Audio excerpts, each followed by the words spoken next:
नमस्कार, मी कीर्ती गायकवाड. स्वागत आहे आपलं आय न्यूज 28 मध्ये. चला तर मग जाणून घेऊयात महाराष्ट्रातल्या ताज्या घडामोडी. जागतिक आदिवासी अधिकार दिनानिमित्त आदिवासी एकता परिषद व सर्व संघटनेने आदिवासी अधिकार रॅलीचे केले आयोजन.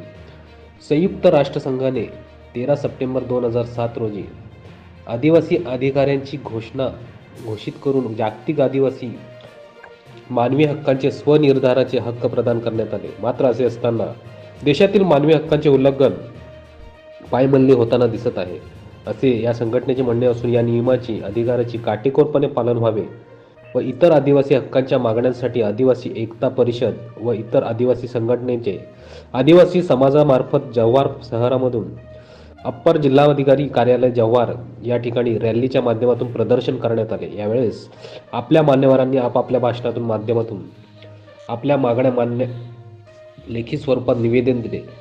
यावेळी संघटनेचे कार्यकर्ते, नोकरीस पात्र व सुशिक्षित बेरोजगार युवा, रोजगार करणारे विद्यार्थी प्रचंड संख्येने सहभागी होऊन यांच्या माध्यमातून आदिवासी अधिकाराच्या घोषणापत्राच्या अंमलबजावणीस शासनाला बाध्य करण्यास आवाहन केले.